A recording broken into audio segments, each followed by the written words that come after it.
Welcome back to 120 Minutes. I'm Matt Pinfield. With me is Bob Mould, who we're really glad to have you here, Bob. Yeah, it's good to be here. We saw a little bit of that Sugar clip. I believe what you're saying. But Bob, you know, I mean, you've got such a rich history. You've done a lot of great things and been part of two really important bands and done a lot of great solo work as well. And I think we'll start out by letting everybody know that you have a new album out called, just simply called Bob Mould. Yeah, self-titled, eponymous, all that stuff. Yeah, it came out about 3-4 weeks ago. Yeah.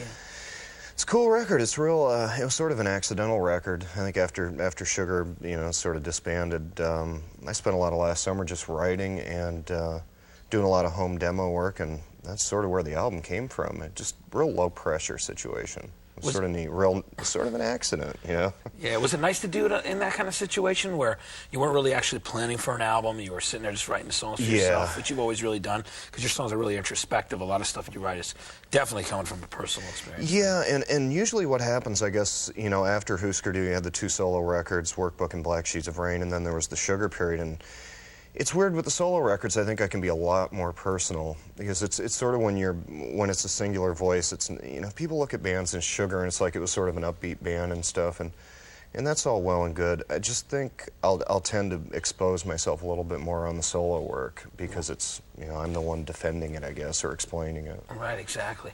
What got you started in the mood for this stuff? I mean, you did that amazing song "Can't Fight It" on the No Alternative soundtrack, which actually was before the last Sugar record, correct? That was before Sugar. That was before Sugar period. I'd written that in 1990. Wow. That was a home demo. Such a beautiful song. It's just about real heartbreak and just like not being helpless in a hopeless situation in a relationship. And it's just, you know, it's just really, you know, it's amazing, by the way. Well, thanks. Well, I mean, that, you know, that one, if people remember that song, that's sort of, you know, the template for what this record's about. You know, it's a lot of, you know, I do a lot of drum programming, play some real drums, do all the instrumentation and arrangement, produce the record, mix it, all that stuff. This time did the artwork, too. It's a pretty obsessive ordeal. Yeah, well, that's good. At least you know you're in total control. You got to do it once in a while. You just got to indulge yourself. And yeah, so I mean, that was, you know, this record's sort of similar to that, you know, not necessarily stylistically, but I think the approach. Right, and it came out, it's a great record. People really love it. We'll be talking more with Bob in just a minute, but right now we got a brand new video from the Canadian singer-songwriter named Hayden. There was an incredible bidding war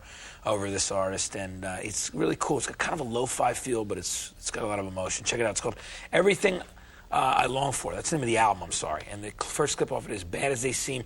You'll check this out. It's actually part of it is filmed in the house that he grew up in. New 120 Minutes, here's Hayden. I'm Matt Pinfield, of course. I'm here with Bob Mould. Bob, you got an incredible musical history. I mean, the Husker Du days. Let's talk a bit about that. You start out with Land Speed Record, which was the first thing you'd done. I mean, the history that the band has with yourself, Grant, and Greg, and, you know, the things that you had done were really different in that post-punk era. Tell me a bit about, like, looking back on the Huskers thing. So it was a good period. I mean, it was real different than I think now, you know, we're, 1996, and we've got, you know, the sort of modern rock or alternative thing, and people, you know, are really accepting to, you know, and open to different sounds.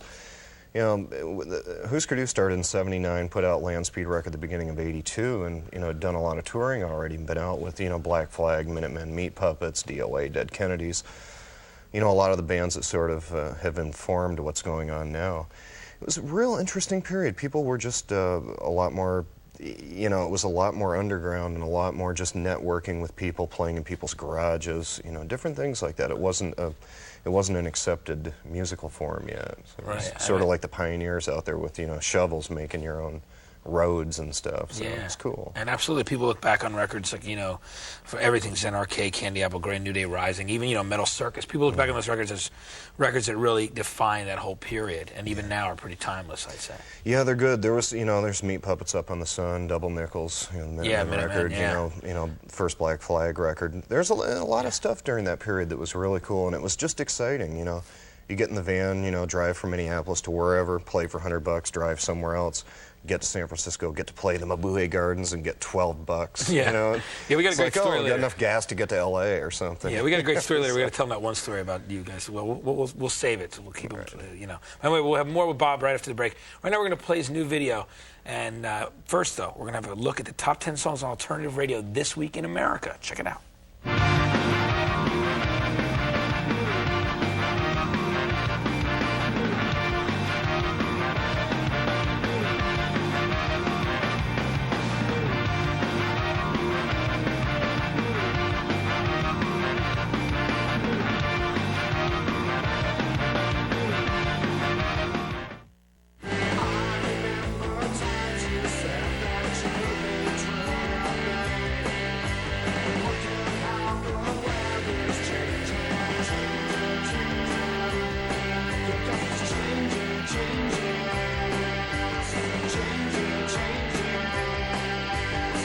Welcome back. I'm Matt Pinfield here on 120 Minutes with Bob Mould. Changes, great Sugar song, by the way. Copper Blue was so many great songs on that record. Yeah, that was a nice one. Got lucky with that one. Hoover Dam and all those songs, just... Yeah, Act We Act, Changes, Helpless, If I Can't Change Your Mind. Songs are amazing. Yeah, that was the K-Tel record. the K-Tel hits record, yeah. Greatest hits.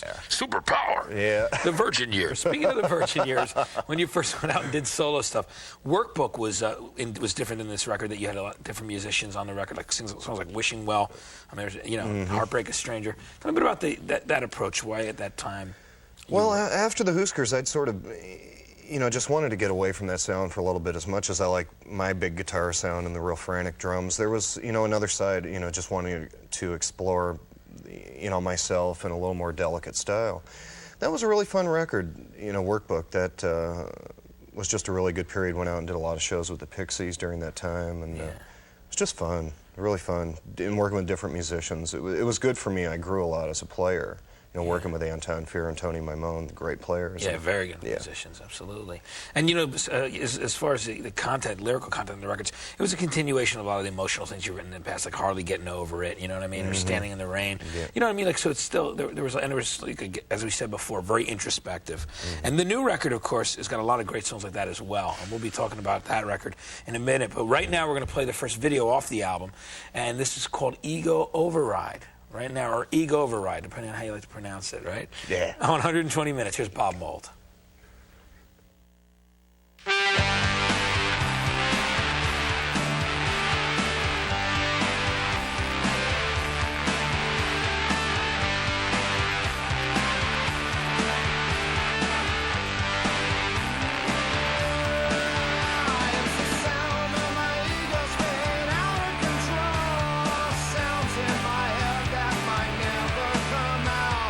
Stuck in my head and forever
Matt Pinfield, and I'm here with Bob Mould. Bob, we promised we'd tell that bit of a story, a little bit about the Huskers touring days a while ago, and the whole kind of get in the van, do-it-yourself mentality. And there's a great story about you and the Replacements. Yeah, it was the first time they'd played outside of the Twin Cities. I think it was in '81. We Replacements, Husker do in front of 30 people, each doing 2 sets a night at this place called O'Banion's in Chicago. It was great. It was like there was no stage, played on the floor. There's a big hole in the floor. If you got too close to it, you'd like fall into the boiler. It was pretty weird. I remember packing everything in, and Tommy Stinson rode down in our van, and the rest of the guys went in their truck. It was pretty hilarious. A lot of stuff like that in the early days. Yeah, I heard there was a guy standing up front who actually was deaf, but he loved how loud both you bands played. So that this is what I heard from Paul Westerman, actually. Okay, cool. That he would stand there, and because he could feel the vibrations, he just loved it because both bands were so loud. So yeah, that's pretty legendary. This guy's probably wearing Depends now. Could be, you know. Everybody has certain needs. Yes. Anyway, well, there's still more to talk about with Bob. And right after the break, it's new Porno for Pyro, so don't go away. You're watching 120 Minutes.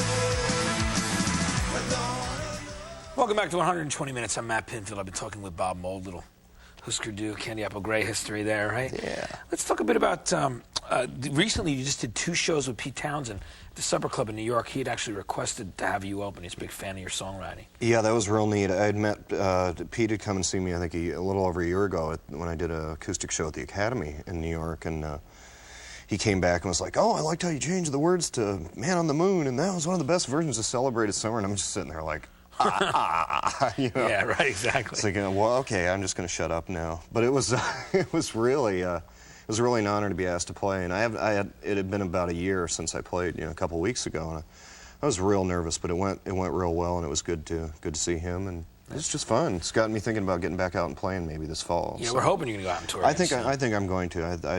I miss it now. I needed to miss it so I could do it again. Yeah, and when you get out and play, it'll be great. You have so much stuff to choose from, Yeah. And Pete, obviously, he's going out and doing Quadrophenia again, I hear, too. That's what I hear, yeah. Just a great album, Quad, one of the greatest of all time. But anyway, about playing live and, and going out and doing stuff, with this record, since you did it all yourself, you'd have to find a new band, obviously, or are you thinking about... I might go out solo acoustic. That'd be cool. And just sort of the greatest hits show. I got 14 records to choose from. You have a lot of stuff. A lot of stuff, and it keeps it exciting. It's real intimate. I can play, smaller places, mingle with the crowd. It's not the big dog and pony show. I like it. Yeah. It's real fun. It's relaxing. I can do it in smaller stretches. And it's not the pressure necessarily. Exactly. Having to deal with the band egos at that point. You've had 2 bands in the past that are you of course love the guys, but it's a lot to deal with. Yeah. I won't have to regurgitate any more separation anxieties. Yeah. I can just go out by myself. So exactly. For a while. Well, Bob, it's a great new record, by the way. There's a lot of great songs on there.